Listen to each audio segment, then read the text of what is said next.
এই যে দেখো আজকে এই মোরলা মাছের বাটি চচ্চড়ি কিভাবে বানাচ্ছি তোমরা দেখে নাও। প্রথমে এই যে টমেটো কুচি এর মধ্যে দিয়ে দিলাম। তারপরে ওই যে পেঁয়াজ কুচানোটা এর মধ্যে দিয়ে দিলাম। এখন কাঁচা লঙ্কা দিতে হয়, কাঁচা লঙ্কা তো নেই ঘরে, এখন তাই একটা শুকনো লঙ্কা দিয়ে দিলাম। তার মধ্যে এই যে মাছের নুন হলুদ তেল সব মেখে রেখেছিলাম সেটাও এর মধ্যে দিয়ে দিলাম।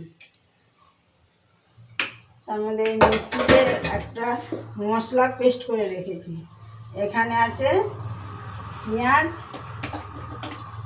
আর জিরে আর গরম মশলা সামান্য পুড়িয়ে দিয়েছি, এটা পেস্ট করে রেখেছি, এটাও এর মধ্যে দিয়ে দিলাম। আর নুন হলুদ দিয়ে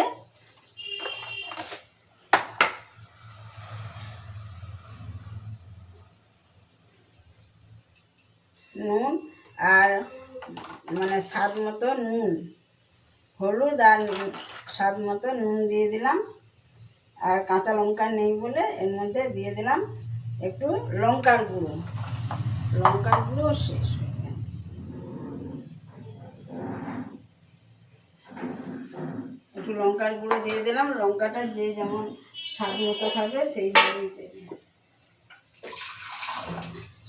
এবার সামান্য একটু জল দিয়ে হাত মাখা করে বসিয়ে দেবো। এতে একটু সামান্য কাঁচা তেল দিতে হবে, কাঁচা তেল দিয়ে বসিয়ে দেবো।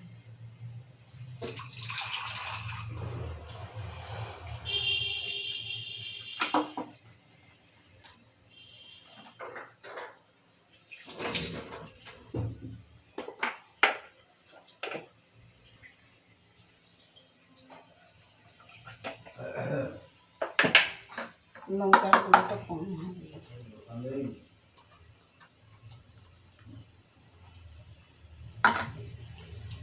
এইভাবে রেখে বসিয়ে দেবো খানিকক্ষণ। এই দেখো কালারটা কি সুন্দর এসছে।